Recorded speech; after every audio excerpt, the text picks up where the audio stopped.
Hello and welcome to Insights. I am Elizabeth Omori. Human trafficking, according to the United Nations, is a global crime that trades in people and exploits them for profit.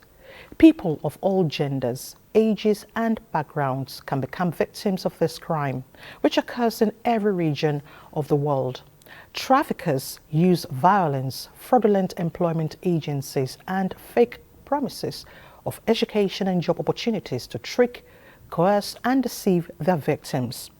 The organized networks or individuals behind this lucrative crime take advantage of people who are vulnerable, desperate, or simply seeking a better life. On Insight today, we will look at trafficking, dissect tactics, and prefer solutions to curbing the global menace. And Côte d'Ivoire will be our case study.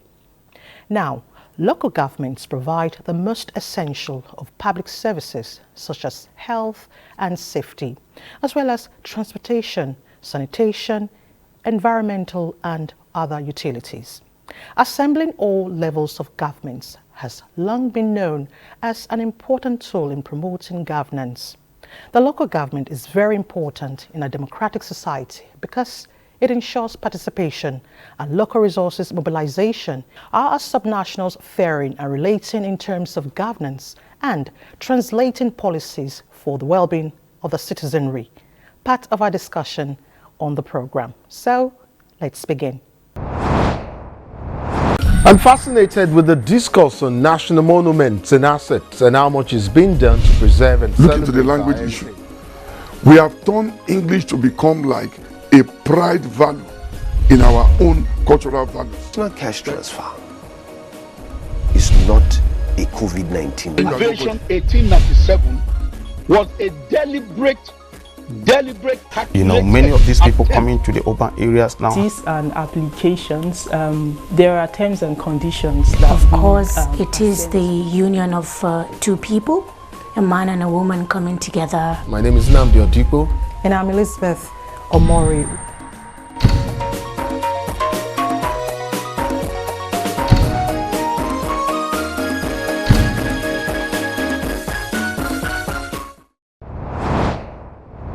The West African sub-region has witnessed a disturbing surge in the number of young girls being coerced, deceived, and exploited, their innocence lost forever. As the sub-region contends with the scourge of human trafficking, the tide of trafficking has become a pressing issue in Nigeria, particularly with countless victims being lured to countries like Côte d'Ivoire under false pretense, only to find themselves ensnared in a living nightmare of forced labor, sexual exploitation, and emotional torment. But then, amidst the darkness, there is a glimmer of hope, with more individuals, groups, and organizations rallying to end the scourge. My guest, Omuchelu Michael Emeka, President, Nigerian community in Côte d'Ivoire, will be speaking on the dangers of this modern-day slavery and our best to restore the dignity and freedom of victims. Mr. Emeka, thank you so much for joining us on Insight. Thank you for having me. You know, human trafficking is a multi-billion-dollar illegal trade, and many are still falling prey. Share with us, what is the situation like in Côte d'Ivoire? Okay, the situation of human trafficking in Côte d'Ivoire, Nigerian being trafficked to Côte d'Ivoire for child prostitution is huge, is enormous, and the attention of Nigerian government is needed to stop this menace that are worrisome in the community of Nigerians in Côte d'Ivoire. Since 29th of May 2021, that I was elected as the president of Nigerian community under my watch has succeeded in repatriating about 962 Nigerian girls, which greater number of them are minors. Before coming down to Nigeria last week, a girl of 11 years was rescued and handed over to NGO in Kavokiva in Ajame, 11 years old girl. These are a child that they brought in to work or to aid them in their family affairs or to sell in their shops. So these girls are being lured into prostitution without knowing what they are coming originally to do. What can an 11-year-old girl do?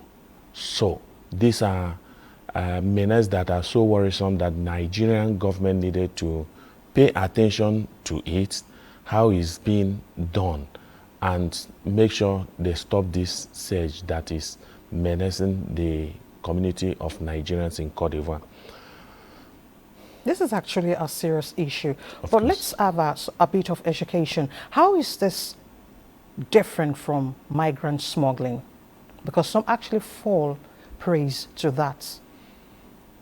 Okay, like you know, in those days you can see people will say they are moving they are going to Europe, they are going to America, they are going to Dubai, they are going to they are passing through Sahara Desert.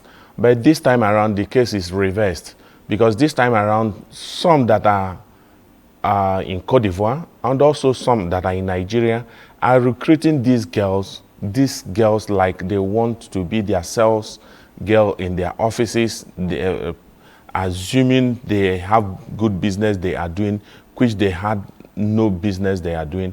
And one thing that is too worrisome is that these girls will leave Nigeria without anyone going with them, and they will finally find them where their end point of where they are doing this child prostitution will be in the forest where they are doing mining of golds. So, and when you talk of going to Cote d'Ivoire, people may think they are going to Abuja. No, the answer is no. You find this girl in the forest.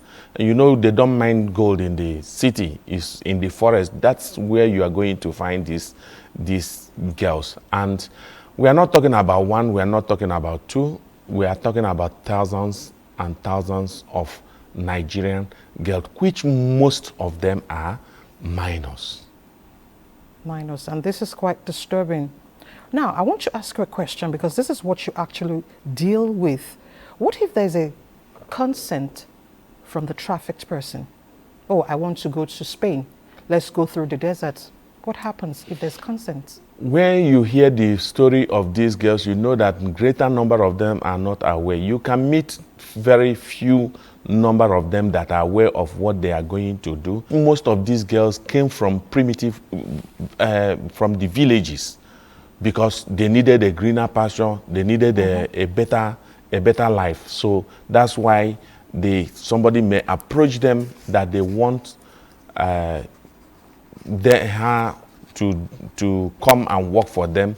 Finally, the end point of it is in the forest, and Nigerian community under my watch has done so much, rescuing about 962 Nigerian girls for about 3 years now, and the menace has not stopped.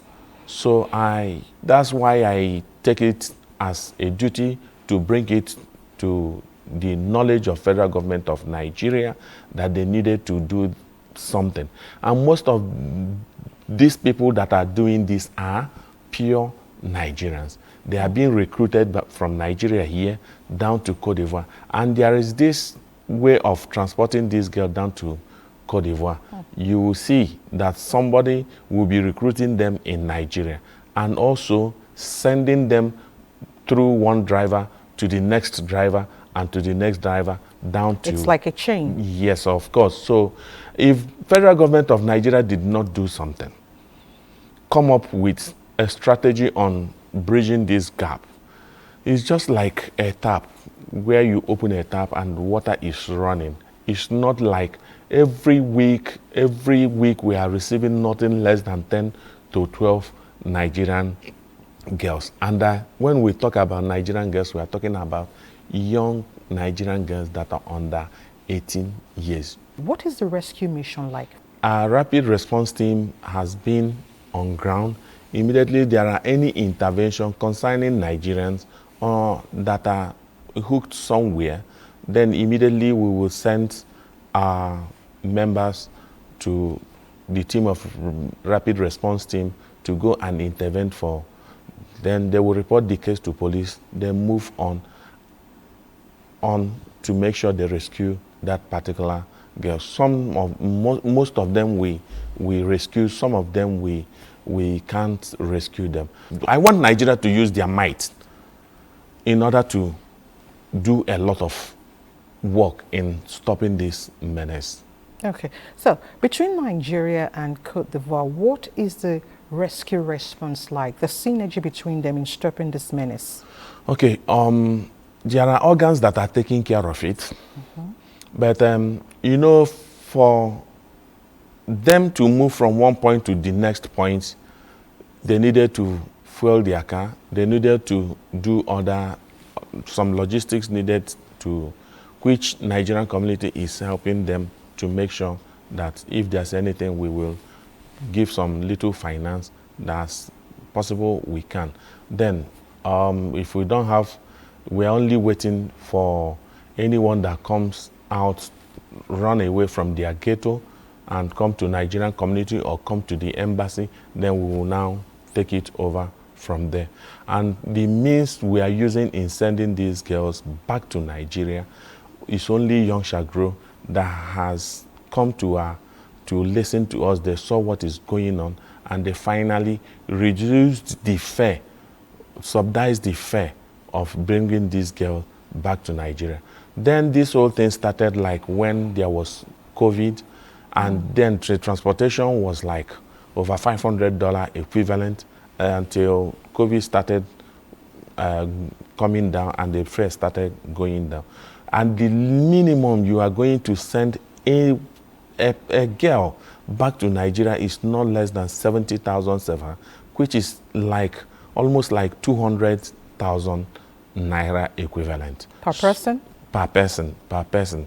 Then it wasn't up to 200,000 naira equivalent because the transport fare is like, because of the exchange rate that has gone so high, it makes it become, but before this 70,000 is like less than 50,000 naira, but now it is like 200,000 naira. Okay, before we talk about the role of the family in this, because actually when you talk about human trafficking, the society has a role to play. Sure. The family has a role to play. Sure. The government has a role to play. Now, traffickers that are caught, are they convicted? Are they punished? Okay. Okay, let me just, like 3 weeks ago, one that has like more than 60 or at worst 40 minors in her ghetto was caught and was sent to prison. He's now in is in prison custody. So, which the government of Cote d'Ivoire is also not taking it lightly. But the problem is that the inflow of girls being trafficked to Cote d'Ivoire is much. If it is something you can see like 1, 2 in a month or 3, 4 in a month, the ONG that has been taking care of these girls, when you send them, they now said no, they don't have the capacity. They accommodate where they will be staying, the money to be feeding them with, even before IOM will come to their race to repatriate them back to. I'm not talking, the 962 is not the one the IOM is taking care of. These are the ones that they say no. So there are a lot of things that federal government of Nigeria needed to do. And also information to rural areas. Rural areas is very much important. Sensitization to various states. No state is exempted this time around. Almost every state is in there.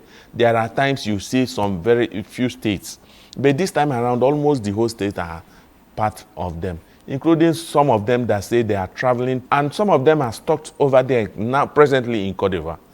So we saw like about 50 of 60 of them that came that they want to travel to Mecca. At the end point of it, they are also going in for that. But I'm now talking about the ones that are this child that people are being trafficked to Cote d'Ivoire for sex work.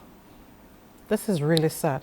Now, we will crown this conversation with the role of the government, but let's dwell on the role of the family. What seems to be wrong with the family units? Because it looks like the trending thing now is for them to get the minors out there. Okay, some of these girls, you know, part of these girls are some that are hawking things on the street. They like some stories. When we interview them, some of them are product of disobedience. Okay? Broken homes? Yes. So that's part of, and some of them are people that came from a well-known family. That one friend or the other will just tell her one story or the other, she will just carry on. Some of them are people that have handwork in Nigeria.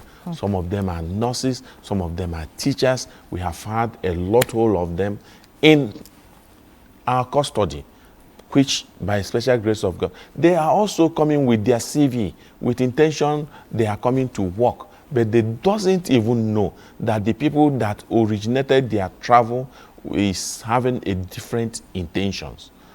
Okay, so at the other side of it, I would also want a situation whereby we send this girl back to Nigeria. The native will do the needful, look for the family member, the person that initiated their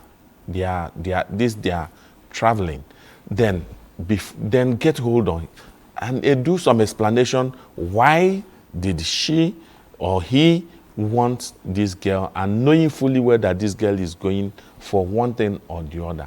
Some of them, we have done everything humanly possible to make sure that they were caught, even in Nigeria, and being persecuted. But the way they were persecuted, I personally don't know.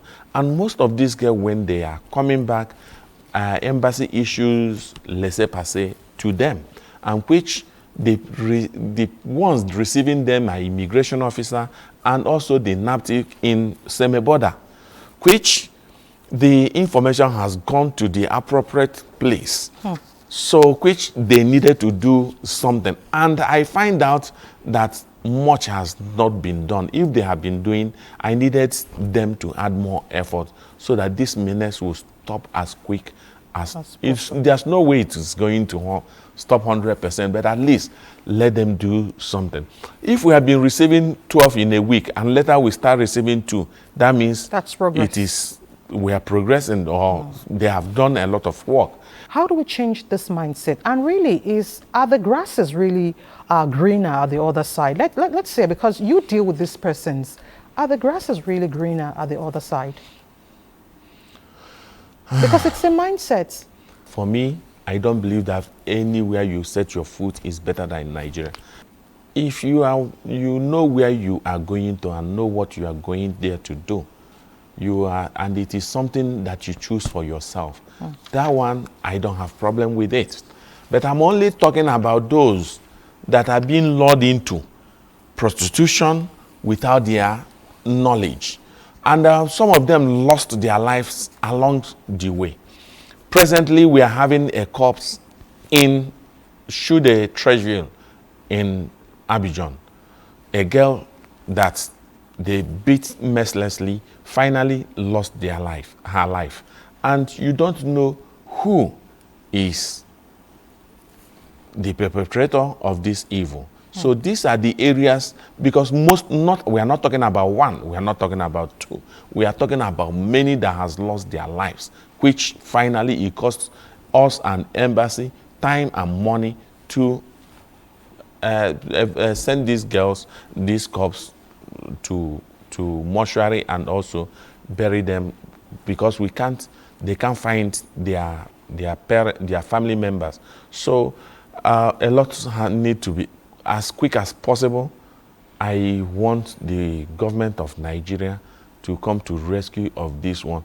And also using this opportunity to call on attention of Nigerians that they may tell you that are better life over there. Be sure whom you are traveling with, on what purpose you are traveling there.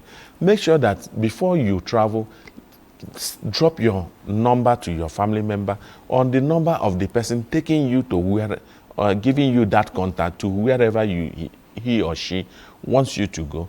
That if they look for you for 1 week, they didn't hear from you, because immediately they get there, they take away their phones, money, they take away your phone, everything. and you can't even have communication with your parents. That's the things they are passing through.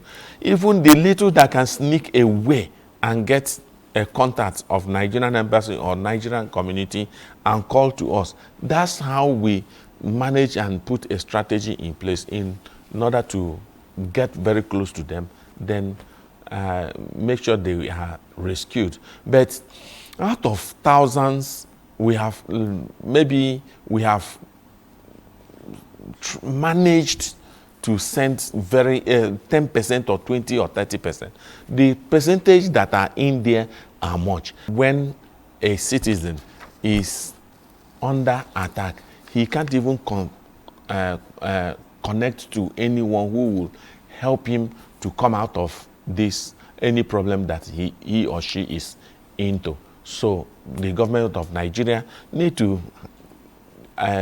use government strategy and make sure that something work out for these Nigerians. All right, that's on the part of the family and society. But you know, irregular movements, really, we can only reduce the prevalence. But because as we speak, if you get to some of the borders now, you will still see them trying to cross. Yeah. On the side of the government, how do we put a check on this? The prevalence can be reduced. Of course. Of course. You see, I want an effort. I don't want, I am not saying that they are going to stop it overnight. Okay. But I needed that Nigerian government will act more. Okay, I'm talking more about Cote d'Ivoire, but apart from Cote d'Ivoire, the same thing is happening in Mali. Yes. It's happening in Burkina Faso and other sub-region. So I needed them to do, let us feel the government of Federal Republic of Nigeria in Cote d'Ivoire. As far as human trafficking is concerned, let the Nigerians living in Cote d'Ivoire feel them. Even the police, those that are in charge of, when the menace become too much, it became a culture. It seems that is... It's like a normal thing. It's like a normal thing this time around. 11-year-old girl was rescued a few days ago. And those that, it's like abducting the girl because somebody went to intervene over that girl. And those that are in charge of those ghetto refused to release this girl and even beat the person that went to rescue this girl mercilessly. So in this area, when you started, this is a multi-million or billion-dollar currency that is involved. They have the resources, but Nigeria have the power and the might to combat this and make just public relation, government versus government. A lot of things will be done. A lot of things will be done. Yeah. Now let's speak to the consciousness of our parents and then the youth, because some youth do not believe that if they don't move out of this country. Now, you know, when we talk about human trafficking, you know, sometimes there's actually consent. Yeah. We shouldn't shy away from that fact. Some, they don't even know. But at this age and time, still some fall praise. Now, let's speak to the consciousness of parents and then the youth on this matter before us. Before the youth, I want to speak to the security officers. Okay. The security officers are seeing this girl moving without identification, without passports, without any proper documentation. They needed to securitize their area very well. That is one. Then before coming to the parents, every parent wants the best for his or her children. And that's why when they think that these girls are going for a better life and they allow her. But if they knew where these girls are, if they knew where the torture these girls are facing, they will not allow these girls to come out. What happened or happening in Europe, Dubai and all is different from what is happening, because there's no forest where they are mining gold in cities, Dubai or in Europe. But in Cote d'Ivoire, I'm talking about in Cote d'Ivoire, where you will see thousands of Nigerian girls is where they are mining gold. And these areas, there is no security. There is no police security. Even police or gendarme cannot access those areas. That is a war front. So I'm only calling on attention of Nigerians to know that look at what is happening to greater number of Nigerian girls that are leaving Nigeria to Cote d'Ivoire and some other African countries.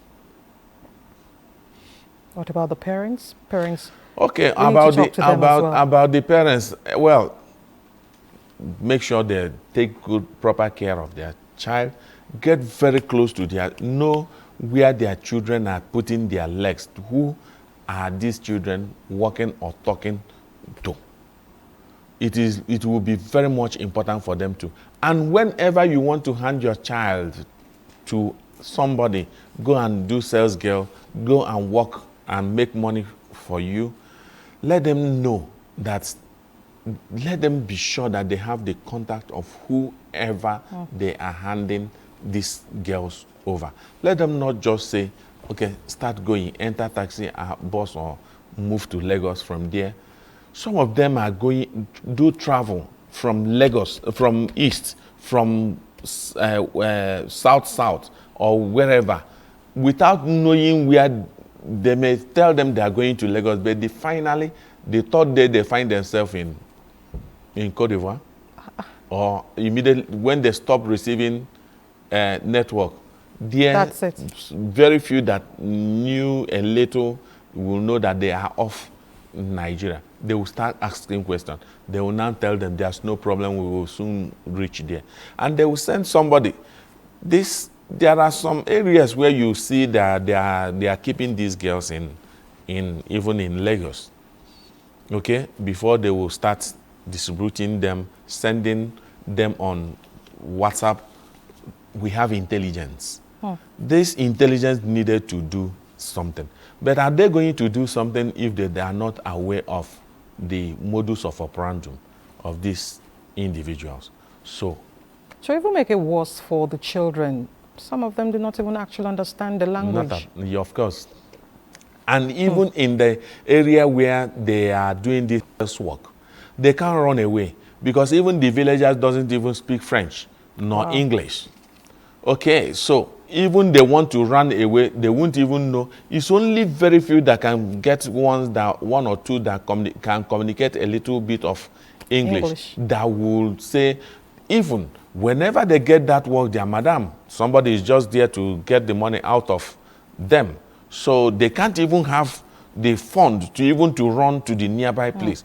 And what really happened that most Nigerians doesn't know, that when these girls finish this work in the evening, in the morning, they will take the whole, about 25, 20, 30 of them locked inside one room. That will interest you to know that these girls have been kept inside one room to make sure that they did not run away.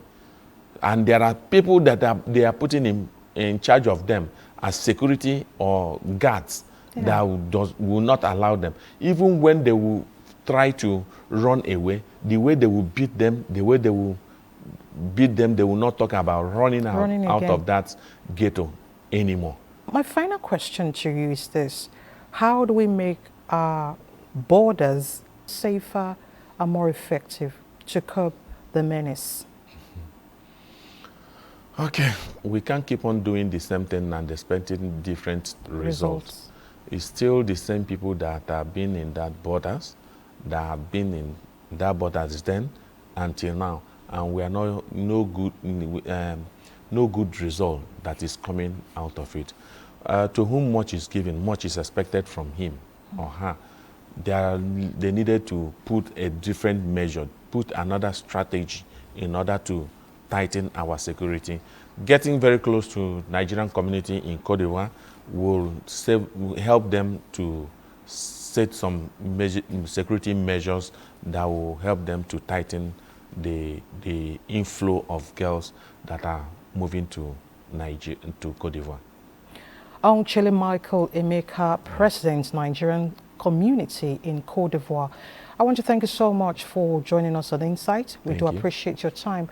And this is quite an expose. Thank you very much.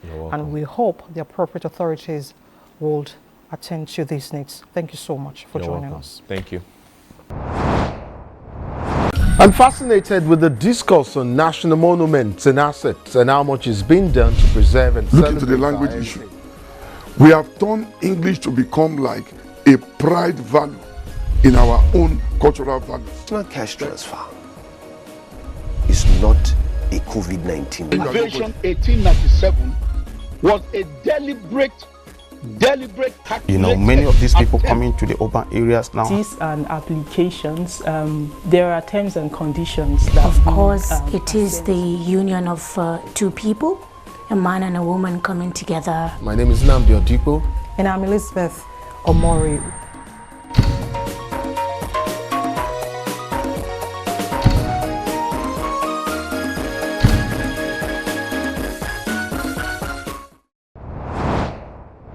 Subnational governments play crucial roles in a democratic dispensation. They represent local interest and provide a voice for citizens at the national level. The subnational governments promote decentralization and reduce burden on the federal government, as well as increasing efficiency. The advantages of many levels of the subnational government is to get closer to the people. As social, economic and environmental issues become more intricate, governments are required to develop durable solutions to address them. How do we enhance governance at a subnational for inclusivity? My guest, Richard Balogun, a political analyst, will speak to us. Mr. Balogun, thank you so much for joining us on Insights. I'm happy to be here. Thank you so much. Yeah. So let's hear from you. What is your perception of subnational governments in Nigeria? From the advent of the 1999 when the democratic rule started, people that were not actually trained or fit to be in office went for elections. A lot of the people, middle class, upper middle class, they were not, they were shying away from politics. And of course, to today, this what we have, people now thinking very tough and hard about the issues we have on ground. Mainly, in the First and Second Republic, a lot of the politicians cut their teeth from local government. They were more or less very, very amiable to the people. They knew what the people wanted. In United Kingdom, you have your counties. In America, you have your mayors. You know, they don't necessarily have to be from the same political leanings that the state or the federal is. And it is amazing that, and it's never too late, that now with the Supreme Court judgment on local government autonomy, we can see the amount of issues that has raised. And it shouldn't really be a big issue, because at the end of the day, everybody says it's for the people. If the local government chairman and the councillors were very independent from the governors, you will find out that a lot of people, professors, intelligentsia, would go for those positions. They would rather not be governor because they will be impacting on their local, to their people. In the aspect of security, nobody can go into your community without them knowing. Any new face coming in, you would know that there's something wrong somewhere. You are closer to the people. You don't even have to belong to any political party. You can be an independent and you can win elections easily. Hopefully, it will get the right people administering the affairs of local government, and we will be better for it. Okay, I'm still going to take you on the issue of local autonomy, but from your explanation, what exactly are the roles of the subnationals? The role that I believe is really to help the federal government and the state in administering some of these affairs. There are actually, in the Constitution, the roles of the local government. Local government, and the state is education, primary, secondary, education, health, and stuff like that. The local government has ceased to exist in some parts of the country. What are the difficulties you feel subnationals face? Because oftentimes we say funding is a major concern, but really, is funding a major concern at the subnationals?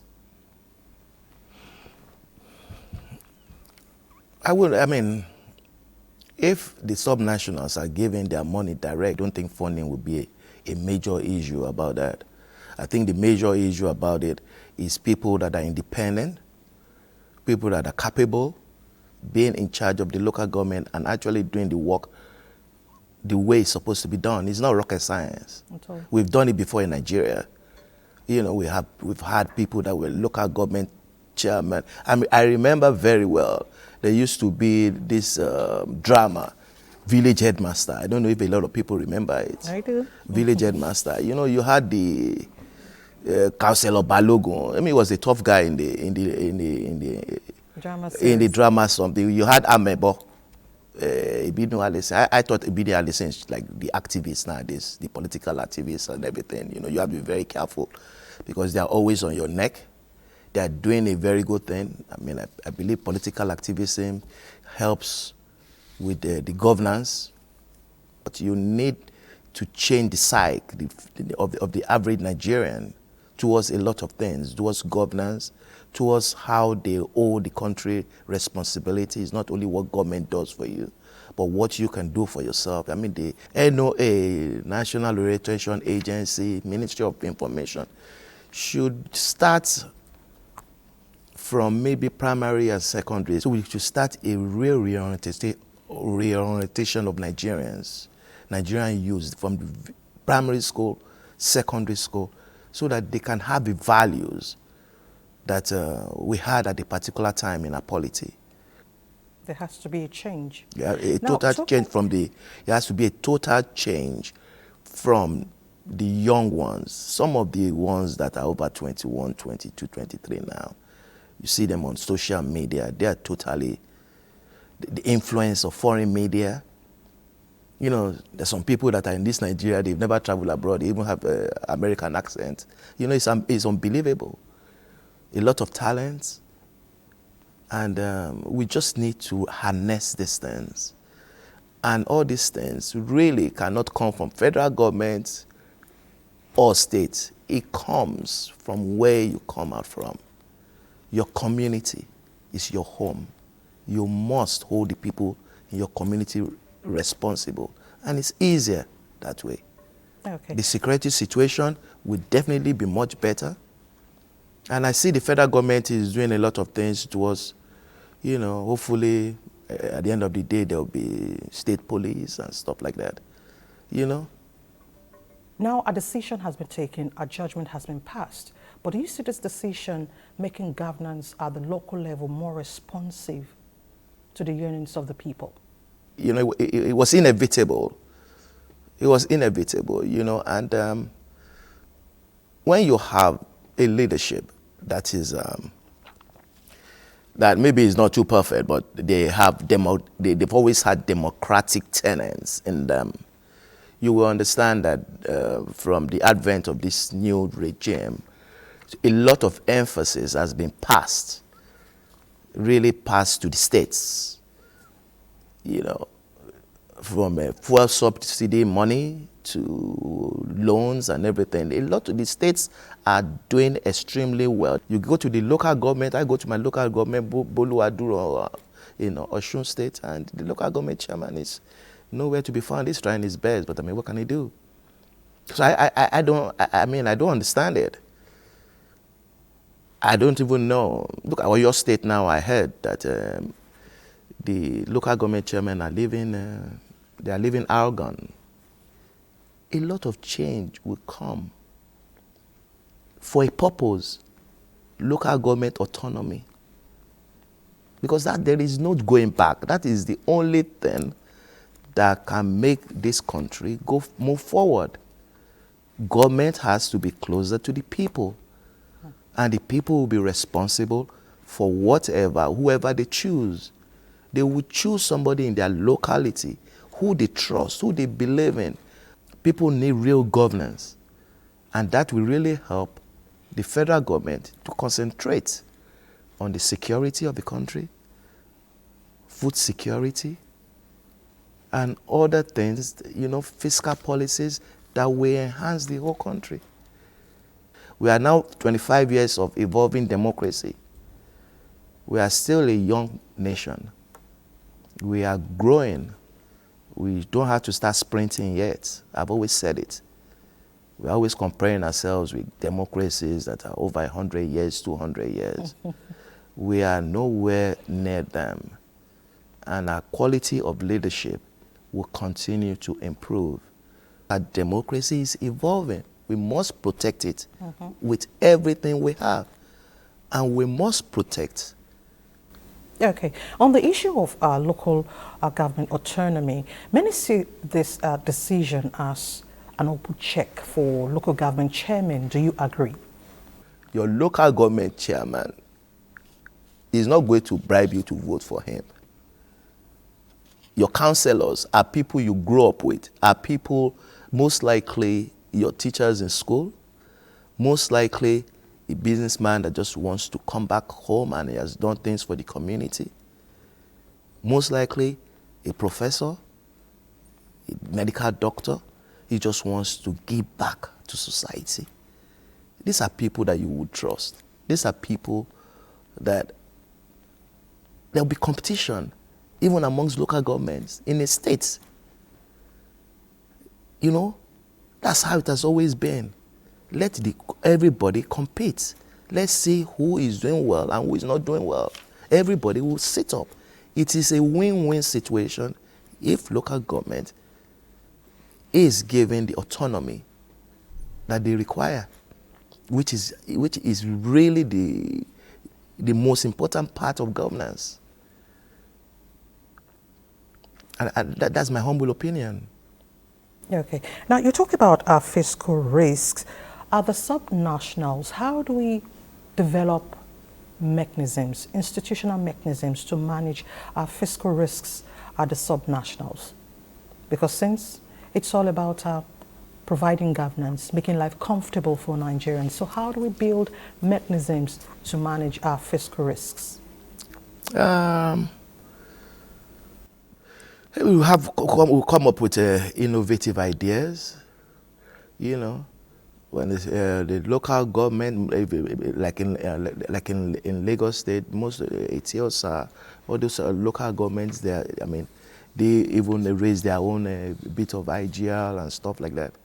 You bring, when there is security, everybody's, things are looking okay, business will come. And business definitely will do their CSR, they will pay their tax, they will do what is needed to do. And that's my thinking of, you can't just be taking money every time from government. You must generate, agriculture. There's so much that can be done in the, with local government. A lot. That's true anyway, because that's the foundation. What is the way forward? I believe that is this movement, this local government autonomy is something that can never be, is going to always move forward. It can't go back to the back burner. It is something that we've always needed. It's something that we've had before that worked very well for us. It works in other polities. In the 1979 elections, I always say to people, there is nothing new under the sun. History always repeats itself. In the 1979 elections, we had Obafemi Awolowo from the Southwest, a great icon. We had Nnamdi Azikiwe from the East. We had Aminu Kano, Malam Aminu Kano, the strong man of Kano politics. Nobody could beat him. And then we had Waziri, Gongola, then it was Gongola State, Borno. Nobody could beat him there. Politics without bitterness. And they went for election. And they had a school teacher, Shehu Shagari from Sokoto. And even in Oyo State, he had like 5% of the votes. He was just picking up votes everywhere. He was picking up votes. Meanwhile, Awolowo's votes were mainly Southwest, Azikiwe, East. Shagari was picking up votes everywhere. And he picked up those votes and became the president, and he was the duly elected president of Nigeria. There was a lot of hassles at that time, a lot of fights, oh God, rigging of election and everything. So here comes Asiwaju. His cap is very strong. It's the first time in the history of Nigeria, and it's well documented. It has to do with a lot of work around Nigeria, a well-known name, household name. It's not for small children. I think the person at this particular time to rule Nigeria is a man who knows Nigerians. Okay. A strong man. And I think we have the right ruler and leader right now for their country. Okay, let me ask you this, because governance has to trickle down to the grassroots like we spoke earlier, but really, let's talk about citizens' participation in enhancing governance at the sub-level. What should be our role as citizens to make governance more effective? Can you repeat that again? What should be the citizens' role in making governance more effective and efficient at the local level? Is the reorientation that I was talking about has to change. People will keep on blaming their leaders. Their leaders are Nigerians. They didn't come from outer space. They are Nigerians. So, but the good thing about it is that everywhere we see it. We see people that will go out of the box. They are doing things. They are making things happen. They are helping their communities. They are not asking for anything back in return. These are kind of things that will make us, I mean, somebody like me, I'm very, very optimistic about Nigeria. Anytime I see people posting all sorts of funny messages about Nigeria, I get a bit upset because there's just some things that, it's not worth posting. So I look for good information and counter the post. The only thing that brings us together to know when we're in our country is when we're playing football. What we're saying is be patriotic. Think good about your country.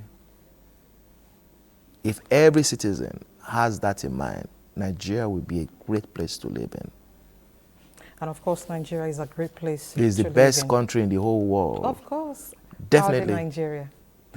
Mr. Richard Balogun, I want to thank you so much for joining us on Insight. Thank you for your thought-provoking words. Thank you very much for coming. Thank you very much. I really appreciate it. Thank you. Have a nice day. Thank you. I'm fascinated with the discourse on national monuments and assets and how much is being done to preserve and Look into the language issue. We have turned English to become like a pride value in our own cultural values. National cash transfer is not a COVID-19. Invasion 1897 was a deliberate calculation. You know, many of these people coming to the urban areas now. These and applications, there are terms and conditions that Of course, it is the union of two people, a man and a woman coming together. My name is Nnamdi Odipo. And I'm Elizabeth Omori.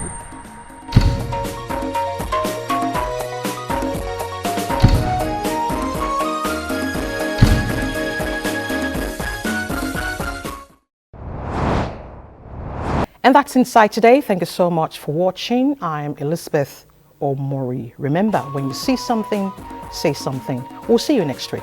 Bye for now.